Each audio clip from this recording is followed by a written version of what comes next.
स्वागत करता हूं मैं अपने YouTube चैनल पे आप सभी का।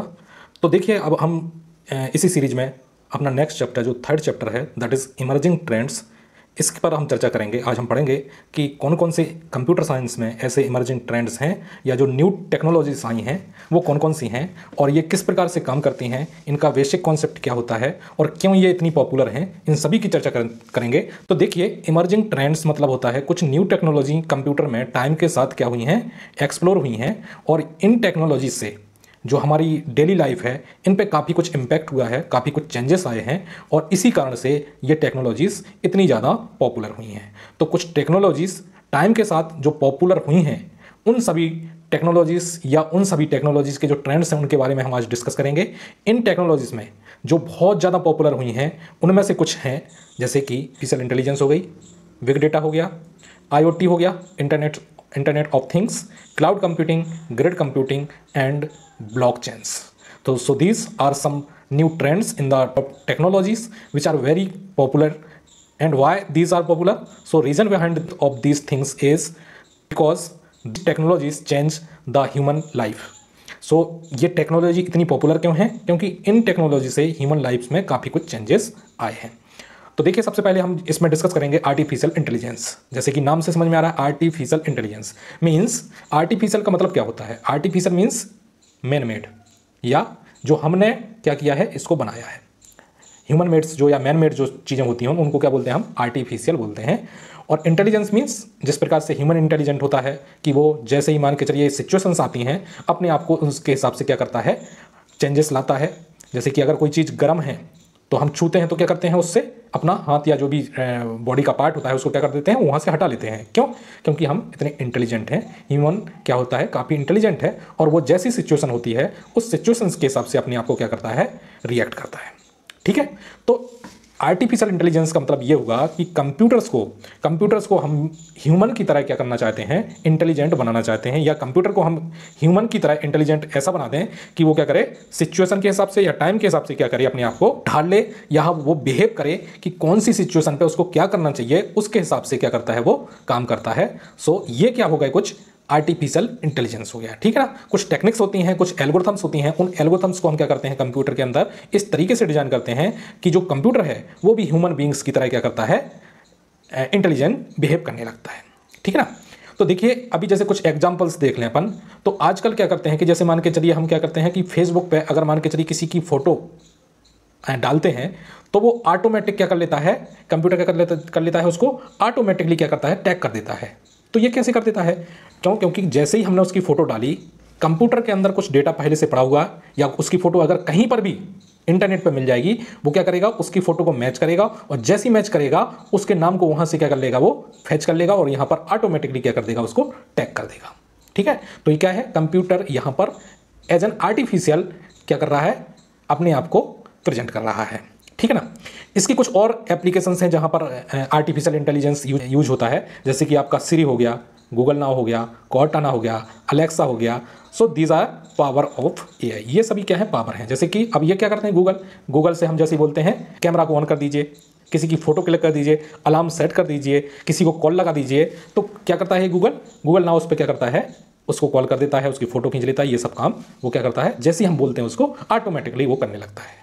तो ये सभी क्या है, ये जितनी ये टेक्नोलॉजीज हैं ये सभी क्या है, क्यों पॉसिबल हो पाई हैं? Because of artificial intelligence. ठीक है ना। तो हमने कंप्यूटर को ऐसा इंटेलिजेंट बना दिया है कि वो क्या करने लगा है, अब ह्यूमन की तरह, ह्यूमन बींग्स की तरह वो क्या करने लगा है, सीखने लगा है, डिसीजन मेकिंग कर सकता है, किसी प्रॉब्लम का क्या कर सकता है, वो सॉल्यूशन बता सकता है। इस आर्टिफिशियल इंटेलिजेंस से क्या होगा कि ह्यूमन का जो इंटरवेंशन है, कंप्यूटर से जो इंटरेक्शन है, वो क्या हो जाएगा, थोड़ा सा कम हो जाएगा। मतलब हमें हर काम हमें खुद नहीं करना पड़ेगा, हम कंप्यूटर को क्या करेंगे, उसको कुछ ना कुछ कमांड्स देंगे या उसको क्या है, कंप्यूटर को ऐसा इंटेलिजेंट बना देंगे, उसको ऐसा सिखा देंगे, एक्सपीरियंस करा देंगे कि वो क्या करेगा, कुछ एक्टिविटीज़ खुद ही करने लगेगा।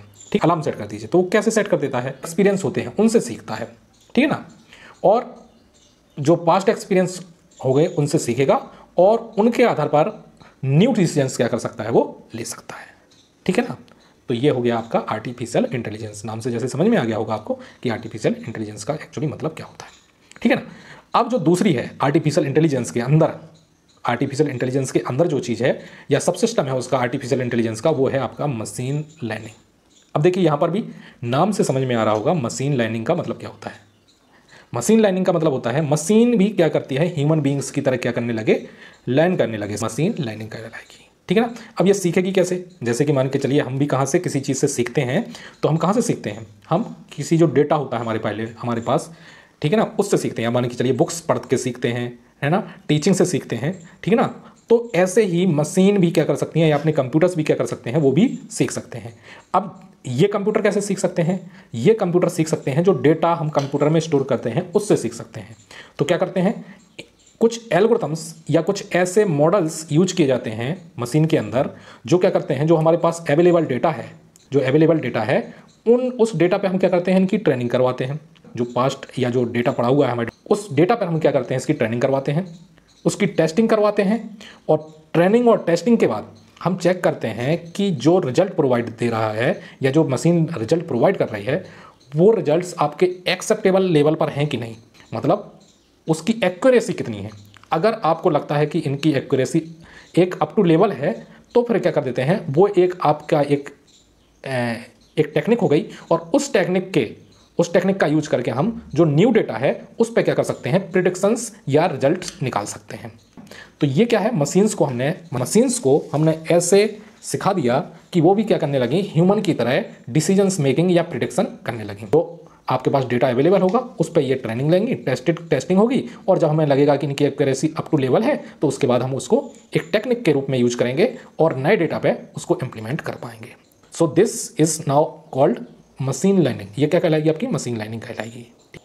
अब ये जो मशीन लर्निंग वगैरह होती है या एआई होती है, ये कुछ ना कुछ प्रोग्रामिंग लैंग्वेजेस से ही होगी। मतलब हमें कुछ लैंग्वेजेस यूज करनी पड़ती होंगी, और उन लैंग्वेजेस के आधार पर ही ये जो न्यू टेक्नोलॉजीज हैं, ट्रेंड्स हैं, उनको हम इम्प्लीमेंट किया करते होंगे। इसी में है आपका नेचुरल लैंग्वेज प्रोसेसिंग, NLP। अब NLP जैसे कि आपने देखा होगा कि अगर आजकल हम यूट्यूब पे या कहीं पर भी कुछ वर्ड्स टाइप करते हैं तो उसके सामने कुछ सजेस्टिंग वर्ड्स आ जाते हैं। तो वो कैसे आ जाता है, वो जो सजेस्टिंग वर्ड्स आते हैं, कोई हमने वर्ड टाइप किया उसके बाद जो सजेस्टिंग वर्ड्स आते हैं वो आते हैं because of natural language processing. मतलब कि कंप्यूटर जैसे हमने कोई वर्ड यूज किया, जैसे मान के चलिए आप लिखेंगे अभी ICC वर्ल्ड कप, तो वो 2023 ऑटोमेटिकली बता देगा। या मान के चलिए हमने लिखा ICC, तो हो सकता है वो वर्ल्ड कप जैसे ही सजेस्ट करने लगेगा। तो वो कैसे करता है, क्योंकि जो सर्चिंग चल रही है उसकी बहुत ज़्यादा चलती है, तो कंप्यूटर क्या करने लगता है, ऑटोमेटिकली वो सजेशंस आपको देने लगता है। ये कैसे पॉसिबल हो पाया है, ये पॉसिबल हो पाया आपका नेचुरल लैंग्वेज प्रोसेसिंग से। तो इनका यूज करके, नेचुरल लैंग्वेज प्रोसेसिंग का यूज करके कंप्यूटर क्या करता है, ऐसे डेटा को निकालता है जो बहुत ज़्यादा सर्च किया जा रहा हो अभी, तो ऐसे वर्ड्स को, ऐसे सेंटेंसेस को वो ऑटोमेटिकली क्या करने लगता है, सजेस्ट करने लगता है। तो देखिए इसमें ये क्या हो जाएगा कि आपने कोई भी चीज़ टाइप करना स्टार्ट की, इसने सजेशंस देना स्टार्ट किया है, इसके बाद ये आपका कन्वर्जन भी कर सकता है, कुछ कन्वर्जन कर सकता है, मतलब स्पीच टू टेक्स्ट, और भी कर सकता है टेक्स्ट टू स्पीच भी कर सकता है। अब इसका मतलब क्या हुआ है, देखिए आजकल क्या है, जैसे ही हम कुछ बोलते हैं तो ऑटोमेटिकली जो हम बोलते हैं वो लिखना चालू हो जाता है। तो वो जो प्रोसेस है वो कहलाएगी आपकी स्पीच टू टेक्स्ट। हमने स्पीच किया या हमने कुछ वॉइस दी, और उस वॉइस को रिकॉग्नाइज करके कंप्यूटर क्या करने लगता है, उसको टेक्स्ट फॉर्म में उसकी टाइपिंग स्टार्ट कर देता है। तो ये क्या कहलाएगा, आपका स्पीच टू टेक्स्ट हो जाएगा। और कुछ टेक्स्ट टू स्पीच हो सकती है, मतलब हमने टेक्स्ट क्या कर दिया, लिख दिया, और कंप्यूटर क्या करने लगता है, उसको बोलने लगता है। तो वो क्या कहलाएगा, आपका जस्ट इसका opposite, that is text to speech हो जाएगा। तो ये दोनों काम इससे पॉसिबल हो पाते हैं आपके इससे नेचुरल लैंग्वेज प्रोसेसिंग से, NLP से। ठीक है, इसके अलावा कुछ हम इन पे क्या कर सकते हैं, कुछ क्वेरीज दे सकते हैं, कुछ कंप्लेंट्स भी दे सकते हैं, और चाहे वो टेक्स्ट के फॉर्म में दे दीजिए या फिर स्पीच के फॉर्म में दे दीजिए। ठीक है, इसके बाद आर्टिफिशियल इंटेलिजेंस में आपका एक आता है इमर्सिव एक्सपीरियंस। इमर्सिव एक्सपीरियंस का मतलब होता है कि जैसे ह्यूमन बीइंग्स एक्सपीरियंस करता है रियल वर्ल्ड को, वैसे ही हम कुछ कंप्यूटर की टेक्नोलॉजीज़ का यूज करके हम वैसे ही कुछ चीज़ों को एक्सपीरियंस कर सकते हैं। अब ये कैसे पॉसिबल हो पाएगा, इसके लिए हमें 3D वीडियोग्राफी की ज़रूरत पड़ेगी। इसके लिए हमें 3D वीडियोग्राफी की ज़रूरत पड़ेगी। ठीक है ना। तो 3D वीडियोग्राफी से अगर आपने कोई 3D मूवी देखी हो, तो आप देखते हैं कि जैसे हमें ऐसे रियल वर्ल्ड में हमें अपने आसपास लगता है, वैसे ही लगता है कि जब मूवी देख रहे हैं तो ऐसे लगता है कि सब कुछ बिल्कुल रियलिटी में चल रहा हो। ठीक है ना। तो ये कैसे, ये जो चीज़ें हैं ये कहलाएंगी आपकी इमर्सिव एक्सपीरियंस, मतलब हमें रियल चीज़ों का एक्सपीरियंस करा रही हैं और बाय यूजिंग मशीन्स या टेक्नोलॉजीज, कुछ टेक्नोलॉजीज का यूज करके हम रियल वर्ल्ड को एक्सपीरियंस कर पा रहे हैं। ठीक है ना। आप रियल वर्ल्ड का एक्सपीरियंस जैसे मान के चलिए आपने देखा हो, हाँ इसमें एक चीज़ है, इसमें हम सिमुलेटर्स का यूज करते हैं। ठीक है ना, कुछ सिमुलेटर्स होते हैं उनका यूज करते हैं। अब सिमुलेटर्स क्या होते हैं, मतलब कुछ रियलिटी चीज़ों को एक्सपीरियंस करने के लिए हमने कुछ मशीन्स बनाई हुई हैं और वो मशीन्स क्या कहलाती हैं, सिमुलेटिंग मशीन्स कहलाएंगी। ठीक है ना। जैसे कि मान के चलिए हमें, अगर मान के चलिए हमारी इच्छा है कि हमें क्या करना है, फ्लाइट को क्या करना है, उड़ाना है, तो आपको फ्लाइट उड़ाने तो नहीं मिलेगा। ठीक है ना, और डिग्री करने के बाद भी आपका एग्जाम होगा, उसके बाद आप जब क्वालिफाई हो जाएंगे फिर ट्रेनिंग होगी, तब जाके मान के चलिए आपको मिलेगा वहाँ पर फ्लाइट वगैरह को उड़ाने के लिए। अगर फिर भी आप मान के चलिए उसको फील करना चाहते हैं, आप एक्सपीरियंस करना चाहते हैं कि फ्लाइट उड़ाते हुए कैसा लगता है, तो यहाँ पर क्या की हुई है, मशीन्स को ऐसे डेवलप किया गया है कि वो मशीन्स जब आप उस मशीन में बैठेंगे तो आपको ऐसे लगेगा कि बिल्कुल जैसे आप रियल में फ्लाइट को क्या कर रहे हैं, उड़ा रहे हैं। तो ये क्या कहलाएगा, फ्लाइट सिमुलेटर। मतलब हमने क्या किया है, जो फ्लाइट है उनको एक्सपीरियंस करने के लिए हमने कुछ मशीन्स ऐसे बना ली हैं जो कि फ्लाइट का एक्सपीरियंस आपको प्रोवाइड कराएगी। ठीक है ना। वैसे ही ड्राइविंग सिमुलेटर्स हो गए, ऐसे बहुत सारे सिमुलेटर्स होते हैं। तो सिमुलेटर्स का यूज करके हम क्या करते हैं, ये जो आपके एक्सपीरियंस हैं, रियल एक्सपीरियंस है, वो क्या कर सकते हैं, हम फील कर सकते हैं।